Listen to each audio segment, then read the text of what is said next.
Happy day after Thanksgiving and Merry Christmas, friends. We are full force Christmas now. And with today being Black Friday, I wanted to share a Facebook Live Jenna, Michael, and I did together a couple weeks ago. One major thing that adds to our stress plate is gifts. But does it really have to? Jenna gives us some amazing tips on how to reduce the stress of gift giving this year. Now, Jenna ends the live with a super creative way to increase the anticipation of the gifts for the kids. No matter if there are 40 gifts or 4, you will have to go over to the Facebook group, Simple Wellness Solutions for Motherhood Stress, to grab that great tip. Just go to the top where the live is pinned and watch the last 15 minutes. Again, that's the Simple Wellness Solutions for Motherhood Stress. You can join the group at bit.ly/courageous village if you're not already in there. Speaking of the Facebook group, I pray you are joining me for the Advent devotional that starts tomorrow, November 30th. Feel free to jump in at any time during Advent, but the Advent post will be pinned at the top of the group. On Saturday and Sunday, I will post each week. Advent starts this Sunday, 12/1, and I will share a devotional each week as well as tons of activities you can do with your family to keep Jesus as the main gift. All you have to do is be in the Facebook group to be a part of this Advent devotional. You do not need to buy anything. You don't even need to buy the book if you don't want to. You can just be in the group and follow along. And speaking of Jesus as the main gift, if you want to do that this Christmas, if you want to keep Jesus as the main gift, if you want to be really intentional with receiving the gift of Jesus this Christmas, then you've got to join me for a free prayer and journaling challenge. It will run from December 9th through December 13th. It will be 5 days of prioritizing the main gift above all the others this season. I know it's a super busy week of the year, but if you can take intentional action in your prayer life this week, then it will be transformational in your Christmas and beyond. You can join me for this prayer challenge at theshanwright.com/prayer challenge. theshanwright.com/PRAYERCHALLENGE. I cannot wait to see you there. Okay, let's jump in with this conversation with Jenna.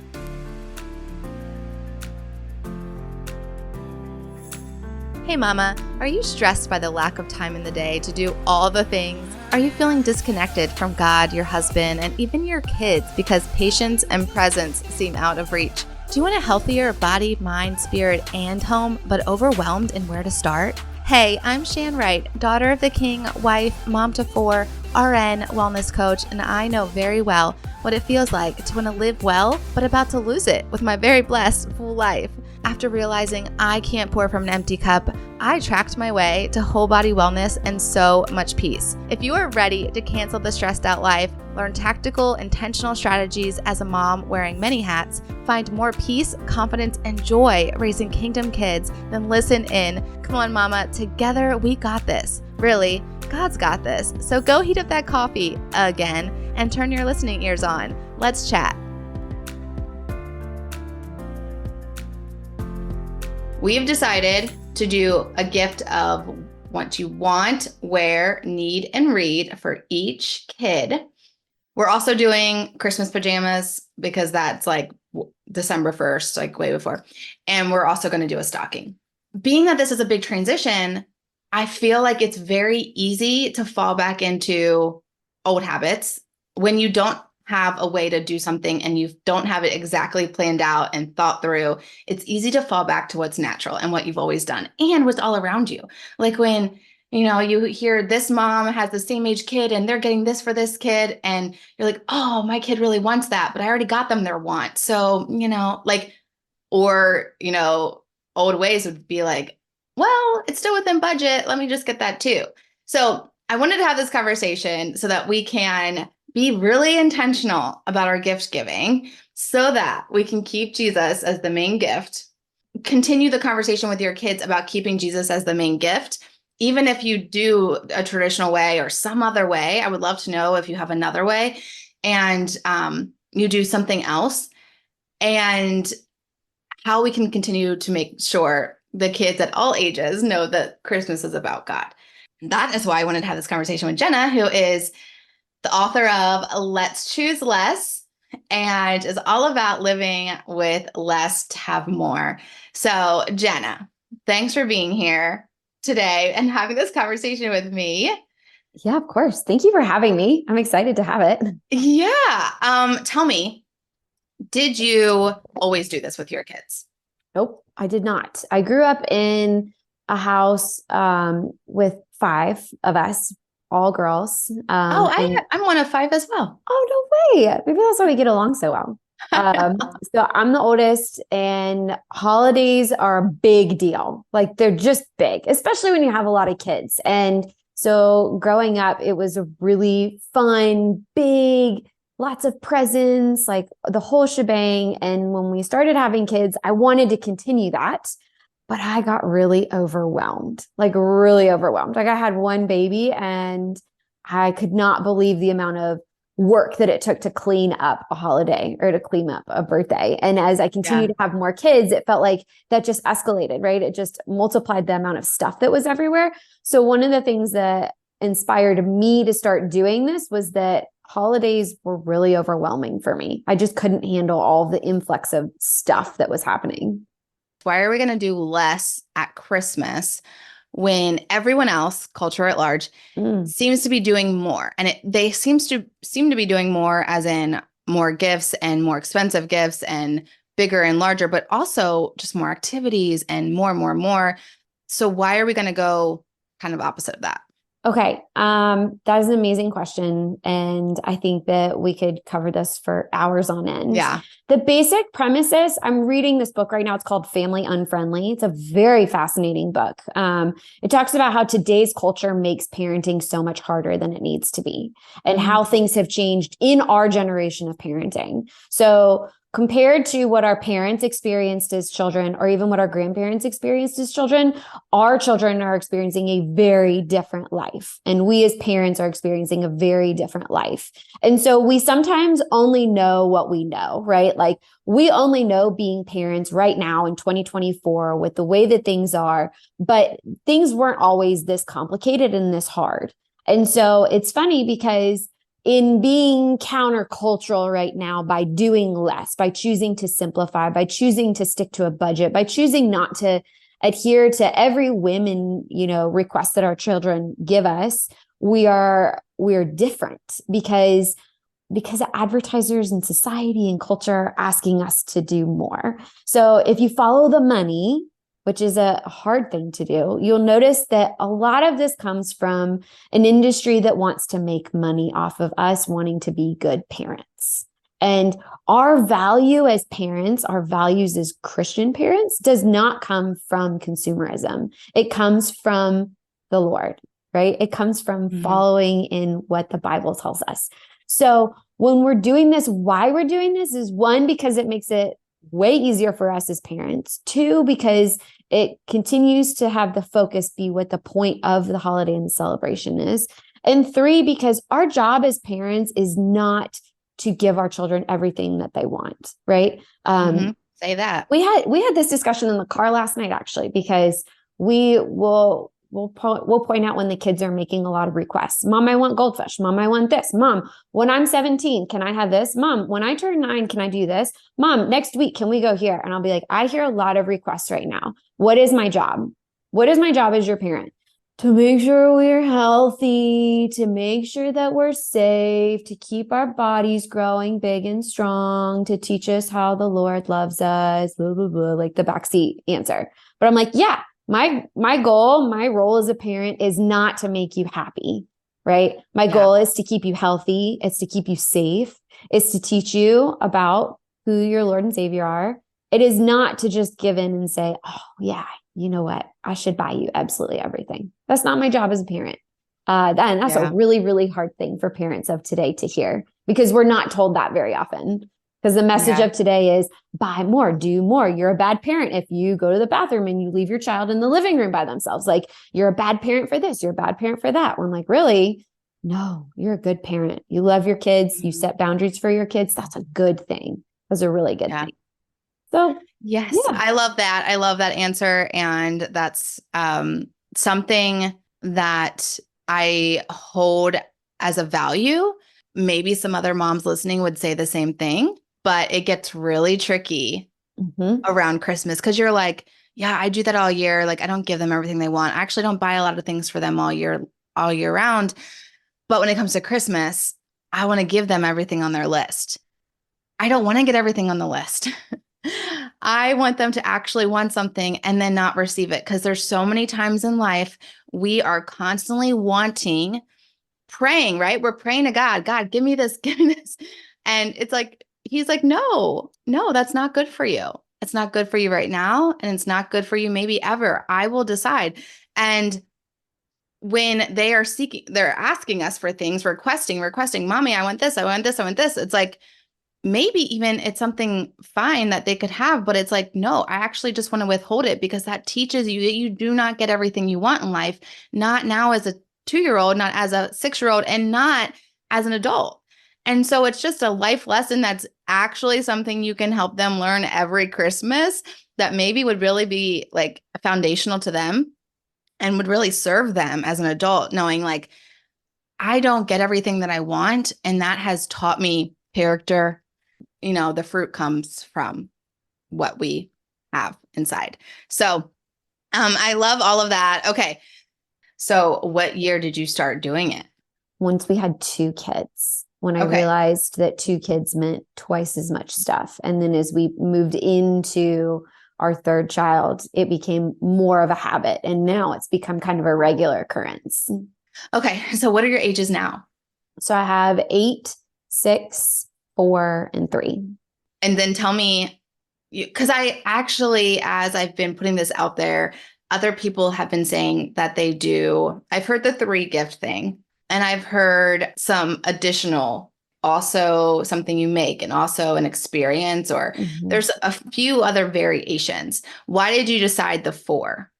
I think because I like even numbers. Me too. 4 is my favorite number. Right? It's just, well, I mean, to me, I feel like this is a good jumping off point with this practice. And the idea is that in doing less when it comes to Christmas gifts, this is not me saying you have to do it the way that I do it, right? Like, if you decide, you know what, I want to do 4 gifts and I want to do a 5th that's a donation, or I want to do a 6th that's a this, or this works really well for our family, I would say more so you need to decide what it is that works for your family and stick with that. Just find a policy, whatever that is. And for us, 4 just worked really well. My husband's one of 4. We have 4 kids. 4 is an even number. It's easy to remember. So all of those things kind of fell into it, and it's just kind of become a pattern for our family. But that doesn't mean that that's going to work for every family. It's so funny because I know you love to read, and I know you're an author, and I know you encourage your kids to read all the time. So I'm not surprised by the fact that you have read as one of the categories. But when I told my kids we're going to do want, wear, need, and read, they're like, do we really need to read? And I'm like, yes, because I love to read. And there's so many books. I ended up getting them each 2 books because, again, we're doing the 4, but we're doing it also within a budget when you can find an amazing deal. So I was like, both books were $5 and also very good. And I wanted to do like one spiritual book and one like a new series they can get into. So how do you do it with books? That's such a good question. So for us, books are evergreen. We're constantly going to the library. We're constantly going to the bookstore. Like, books are a big thing for our family. But I'm glad that you brought up the spiritual aspect of it, because I don't always go for a story when I pick something for reading. So it could be Like my 8-year-old, when she had her birthday earlier this year, I got her a new children's Bible and devotional that applies to her age group. And I found her in bed reading it last night. Like, you can find different books that don't necessarily need to appeal to like their story. It's something that I think is really cool right now is there are these books that are called like You and Me Kid, where you pass a book back and forth and you write letters to each other. And so it could be a book that encourages you to write to each other. It could be Mad Libs are like those games, you know what I mean? So reading, I think this is a whole huge conversation I'm very passionate about. But reading, sometimes we put into a category, or books we put into a category like, no, you sit down and you read this book. But it doesn't always have to be that way. It could be a graphic novel. It could be an audiobook. It could be a Kindle. It could be a book you do together. It could be all kinds of things that don't necessarily just have to be a novel. So when you look at it from a reading standpoint, you don't have to pigeonhole yourself into like, oh, I got to get another one of these stories or whatever it is. Like, there are a lot of different options with it. But also you can expose them to new things that they might not think. So I told you I was super excited about the reading books that I got. And one is, we actually went to, we love Half Price Books. Do you know that store? No, that sounds amazing though. I'm gonna have to look it up. It's like consignment for books. And we go there often. My kids just like to look around and hopefully find a book they like. And so once we found this Louis Giglio devotional. My 7-year-old loves science. So therefore my 4-year-old loves everything he loves. Louis Giglio wrote these devotionals for kids, 100 days. One is called Indescribable. One is called How Great Is Our God. I think there's a third one called Wonder of Creation, something like that. But, he has this whole sermon series and I think book for adults too called Indescribable. And it's like, you see that fish over there? It looks like that because God designed it like that. And look at the cool things that it can do, that God created it to do. And then it combines it with like a biblical truth. Oh my gosh, my boys loved that devotional. Every single night without fail, 100 days in a row, we read that devotional. I learned a lot. They learned a lot. It was amazing. And I saw that one, that he had another one. I was like, oh, we've got to get that. So that's like the spiritual one, right? But do you have any other reading tips on books to get kids to help open the doors, or for the different age categories, as you might want to help them advance in their reading too, and any of that? Oh, yes. First of all, we're doing the same devotional. How Great Is Our God. That one. Yay! Love it. Second, if you haven't already, I would highly suggest reading Sarah Mackenzie's The Read Aloud Family. It's a book for grownups, and it talks about reading and how to encourage your family to read. There are a lot of different books on it. I believe Jim Trelease is the one who wrote the original, The Read Aloud handbook, and The Read Aloud Family is kind of based off of it. And in that book, one of the things that I learned was how to create avid readers is basically part of it. One, she said, you never discourage any kind of reading, no matter what it is, no matter if my 8-year-old's reading on like a 5th grade level right now. And we're running into the level that she's reading at is not always the maturity level. And so trying to piece together that stuff. But if she picks up a board book and she wants to read a 2-year-old board book, I'm like, cool, no problem. Whatever, we never discourage any kind of reading, no matter what level it's at. We constantly try to let them drive whatever that interest is. So my 6-year-old loves nonfiction books. My 8-year-old does not. So my 6-year-old is constantly reading like biographies, like the Who Was series, which I'm like, okay, it sounds boring to me, but go for it. So I would say whatever it is that they feel like is interesting to them, find them a book about it. Something that would be really interesting to explore would be like an encyclopedia series, or something that you can find like a weather book or a book about construction or engineering or whatever it is, with a lot of pictures and a lot of captions. It doesn't always necessarily need to be like a page turning, words on every page kind of deal. Like you can modify for sure. And I'd say part of it is exposing them to a lot of different kinds of things, letting them go to the bookstore and explore, letting them go to the library, or Even looking through things online, like audiobooks. Some of my kids really enjoy like reading along and listening at the same time. So they don't have to necessarily have to sound it out. They're not thinking through the phonics of it. So this is where reading out loud is really helpful, and why it promotes having avid readers as well, is that you should never stop reading out loud to your kids, no matter what age they are. Teenagers, I mean, my husband and I read out loud to each other. Like when somebody reads out loud to you, you hear it and you absorb it differently than when you're reading it yourself. Your brain processes differently. So another thing that I would say is, reading stories together as a family. You can take turns reading chapters. You can take turns who's narrating. You can just have one person do it. You can have people act it out.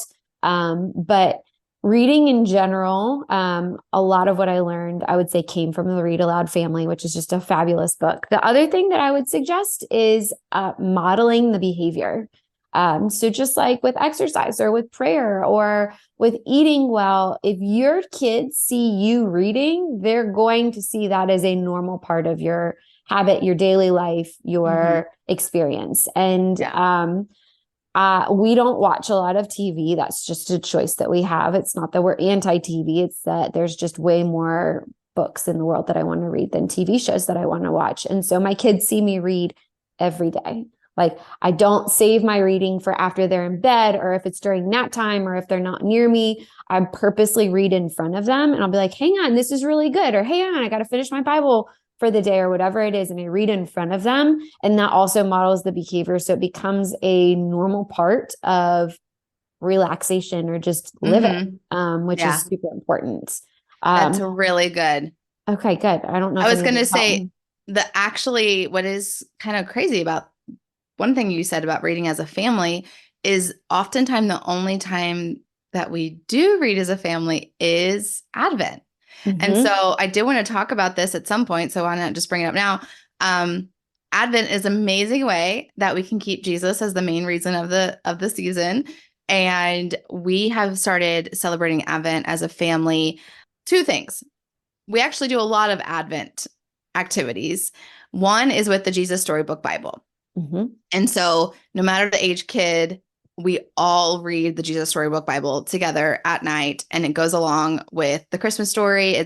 And we have the ornament. So it's the Jesse tree. So I'm going to do a whole episode on that on the podcast. So I'll save all that information. But the other thing is that my kids go to a Lutheran preschool, and they always have since the sixth grader was in pre-K. And that church takes Advent very seriously and sends home a family activity box. And it always comes with some reading for the for the Bible story as well. And so we'll do that at dinner time. So we actually read at dinner and we read at bedtime. We actually read several times together during Advent. And it's like, obviously what we're reading is pointing them back to God. Well, I think we've covered reading, and now I'm super excited to go implement those things. Hopefully you as a listener have picked up some tips, things that you're going to implement, right? We're not just going to hear it, but we're actually going to do it so we can hold each other accountable to all those amazing things that Jenna has mentioned. Let's move on to some other gift ideas. And I think this is going to vary greatly for want, right? For kids and ages and personalities, and then wear and need. But I want to ask you, do you guys as well stay within a certain budget for each kid in these categories? We try to, but I also think that at times there are certain gifts that just might be a larger ticket item. And so you modify in the other categories. In general, yes, we try to stick to a budget. I think that's a really smart thing. But sometimes you wait all year for whatever that one particular gift is. And so that's where the want category can sometimes get a little bit interesting, because I don't know if anybody else got the Amazon catalog. I love that they send one, and we have 4 kids, and all 4 kids fight over the one magazine. Oh, yeah. And this year in particular, my kids have taken to cutting out pictures and gluing them on paper. I've got like 8 different lists of pictures of just like circles and lines and this and that, everything that's pink on this page. And and all those wants. And I'm like, that's great. Like, thanks so much for that feedback. You get one want. Get one want. And so with that, yes, we stick to a budget, but we also try and modify to indulge a little bit in that category. I think it's okay in general to be able to be like, all right, well, I mean, you know, some things are more exciting than others. Yeah. And just with inflation in general, like, oh gosh, yeah.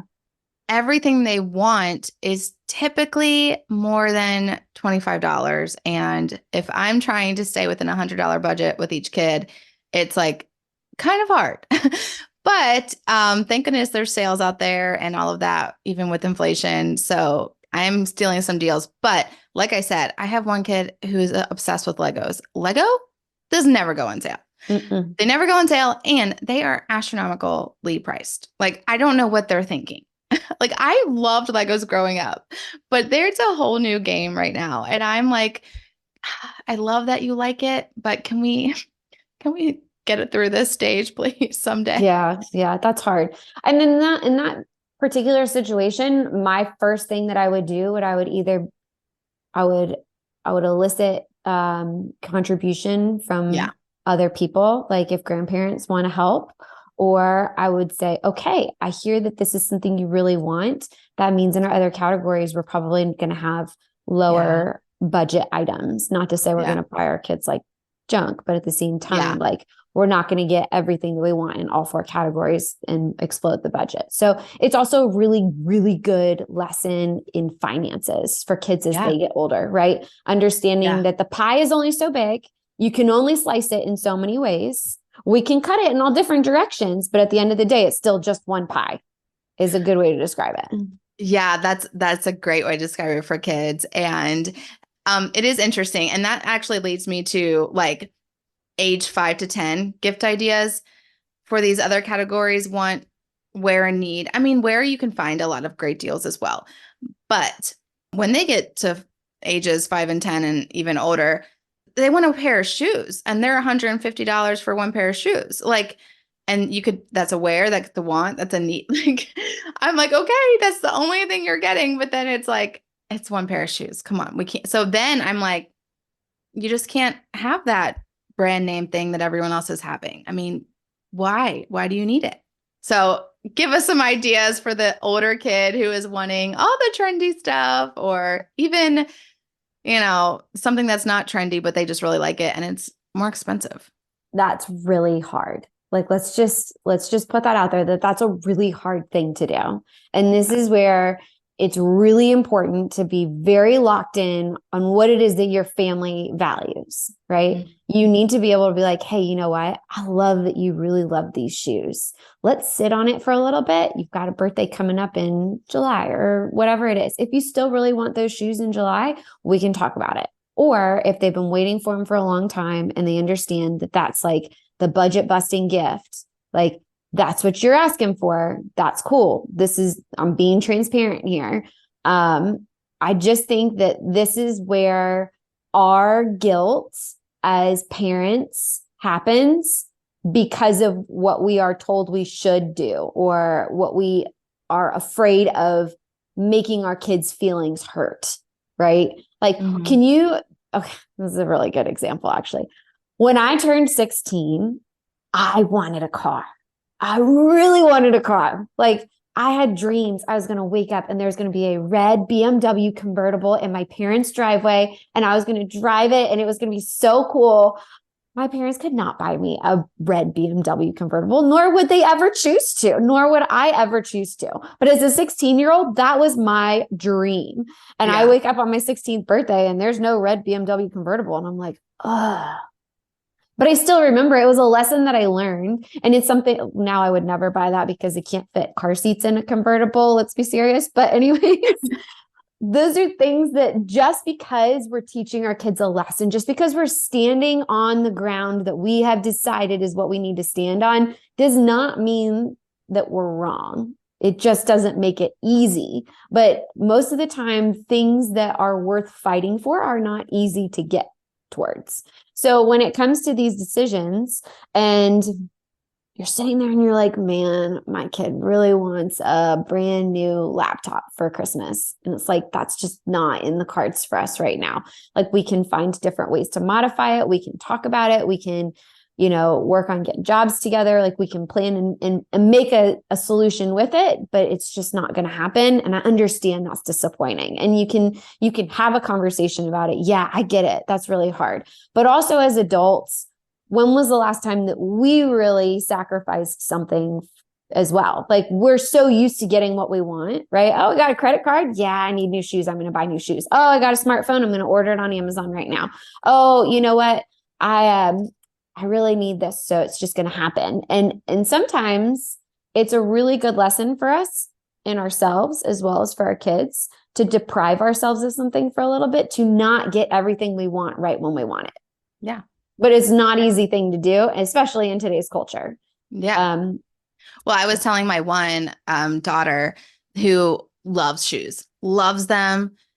She wants all the shoes, and she's also learning about money because we have, they can earn money in different ways and birthday money, and we kind of keep track of all of it and help them with their spending. And we're teaching them finances, which I'm grateful we started implementing that. Oh my gosh, I want to buy this skincare. And I'm like, well, how much is it? It's $15. Okay, well, how much money do you have? Well, I have 30, but I don't want to spend half my money on the skincare. And so we've been having these conversations, which is amazing. So when it comes to Christmas, though, she's looking at all the hot, trendy things and all the shoes that are in style. And she's been wanting these Uggs, of course, for a long time. And she's like, they're $150. And I'm like, yeah, why do we need that expensive pair of shoes? I said, do you really care that it says that word UGG on the back? And she's like, no. And I was like, okay, well, there's a dupe out there. You can find a cheaper version. It looks identical. It will probably wear out in the same amount of time. Your feet are going to grow out of them in the same amount of time. How about you find something like that? Sure enough, searching on Amazon, she found a pair for $16. So now she's getting a pair of shoes for Christmas that she really wants that type of shoe, but it costs $16 versus $150. And it's because she realized I don't care that it doesn't say the label on it and that I'm, have what everyone else has, because I know how much money $16 is versus $150. I'm starting to understand how money works. And so I think in this 5 to 10 age range, we can have those conversations with them about money. And it sometimes can be a year-long conversation. But then when it comes down to Christmas, they can start to think a little bit more about, oh, those AirPods that kid has in school, they cost $200. I want them because that's cool, but I like how I can see them developing and thinking smarter about their choices and the things that they're putting on their list, and even doing some of the shopping themselves because they're girls and they love to do that. And they're starting to find the deals and just understand that we're not going to buy into this consumerism and pay full price for something that does not make sense. Right. And the other thing too is that you can encourage them. Okay, so if we're talking about the want category, they want UGG boots. Okay, we need $150. Instead of saying, hi, I want UGG boots and I want a new Stanley Cup, you could say, hey, I would love if you could give me a financial contribution to my UGG boot budget. And then in your UGG category, in your want category, you spend your $25 or your $20 or whatever it is that you've budgeted for that.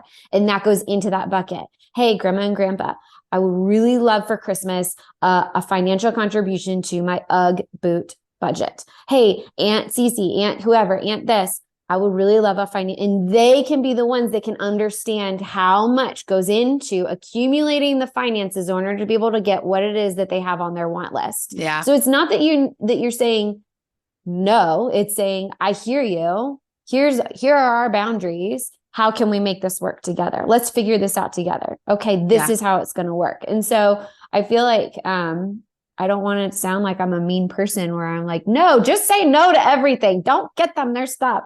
It's more so trying to figure out how can we how can we make it work? Just like as adults, we would, right? Like, Yeah. hey, I mean, I would really love to buy a new whatever, but if we don't have the finances for it, then I need to save for it and I need to put that aside and I need to plan for it. And so that's a really good long-term life lesson, because you don't want them to be 22 and, at their first job and being like, I want this and I want that and I want this. And then realize you have no money because you haven't Yeah. learned the value of the dollar when you were a kid. So important life Yes. lessons. Yes, it's so good. Okay, so what can we do? I think one thing that we're already doing right now is planning, but what's something else we can do when we feel the stress of gift giving? And this can be for our kids, or this can be all the other people we have to buy gifts for. What can we do and feel the stress Oh, of it? okay. So one thing is that you don't have to buy gifts for everyone. One thing that I do is I make bread. I make bread in huge batches I was and I gonna say just that. give bread to people. I'm like, hey, Merry Christmas. I love you. I made this. Yeah. The other thing that we'll do, especially for like grandparent gifts, is our kids will make something. My girls are amazing artists. So they're painting both sets of our parents, big, huge watercolor pictures this year that we can frame and they can have and they can put in their house. Doesn't really cost me that much money, but it's still a really beautiful, heartfelt gift. Yes, So I love that. think we as Americans right now feel this pressure to purchase because that's what we're advertised as doing, right? No Target, no Amazon, no brand is like, hey, you should Make make something. something, Yeah. right? Or No. you should perform an act of service. So one of the things that my in-laws will do is like my sister-in-law works and she needed to have some work done on her house. And my in-laws one year for Christmas gave her the gift of being like her personal assistant for a week, like a project manager. And so they like went and stayed with her and managed a bunch of house projects that my sister-in-law needed to get done, but she couldn't do because she had to be at work. And so that was like their gift, was they took care of her in a way that was like not expensive, right? They weren't just giving her a gift card. They were like, no, we'll be there. We'll show up for you. And so I think that Cool. there are always ways that you can show people that you love them that don't have to be from a store. Also, my bread recipe is fabulous, just saying. Yes, yes. I think bread is amazing because it takes time, Mm-hmm. thought. Mm-hmm. It's made with love. There's just everyone can use it. Okay, so we can make something. I love that idea. That's my heart too. That's always my thing. I want to make someone something, but I want it to be something that they really want or will value, will cherish, will appreciate, because that takes time. It takes a lot of time, it takes a lot of thought, and it takes a lot of effort. So, yeah, be a little strategic. I think the picture for the grandparents is brilliant.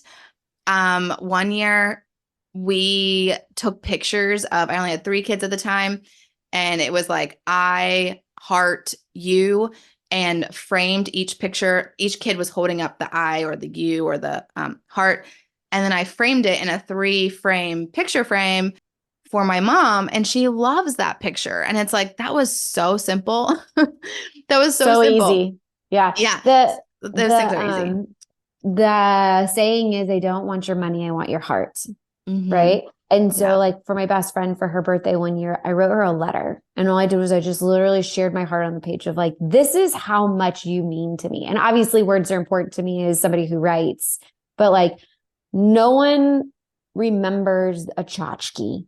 It's the heart that comes from a gift sometimes that means more. And that I think is the message that, going back to the 4 pillars with our kids, that I'm really trying to convey, is that like the heart of the season, the reason of the season is to celebrate Jesus's birth. It's to celebrate being together. It's to celebrate being thankful, right? And while, yes, new shoes are really awesome, at the end of the day, that's not what we're celebrating. Like, those are fun. I can get you new shoes next week if you want me to, but more so it's about being together and enjoying and sharing our hearts. Yeah. Okay. So, as we wrap up, how can we keep Jesus as the main gift this year? Man, that is a great question. I would say, first and foremost, I think an Advent devotional is a huge, huge fun way to celebrate. If you have a nativity or something that you can do where you put one piece out at a time, we have a really sweet little Advent calendar where you do like one little Velcro a day and you stick them on. Keeping it the conversation, in the conversation, keeping that the subject, because as soon as you forget that, as soon as you let that go by the wayside, it's so easy to just get swept away in, oh, it's Prime Week, or oh, it's this, or it's that, or oh, I need to do this, and Black Friday.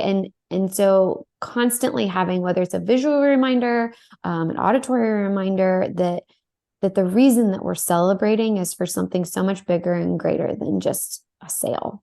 Yeah.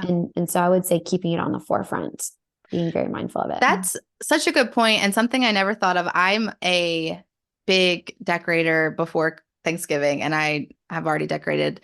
I never thought of it as having that visual reminder, because right the day after Thanksgiving is Black Friday. But not only that, as the years have gone on, the past, I don't know, 5 years or so, Black Friday starts now. And if you have your visual reminder there as you're shopping, as you're hearing all the ads, as you're watching all the commercials, if you're on TV or if you're streaming all of that, if you have your visual reminder already there, then it helps to keep your mind back on the purpose and the reason for the season. And I mean, Advent starts December 1st. So it's that Sunday right after Thanksgiving. But I don't want us to like do all our shopping and go crazy and do everything that weekend and then be like, okay, now, it's Advent and now we can focus on God. It's like, no, the whole season, like with the shopping and all of it, let's remember that he's the main gift and keep our values, all of our wellness areas in check. Like we've talked about finances and we've talked about mental and helping the kids think through things. Like all of that needs to be the whole time, not just when Advent starts at night, when we're reading our Advent devotional, and the only time.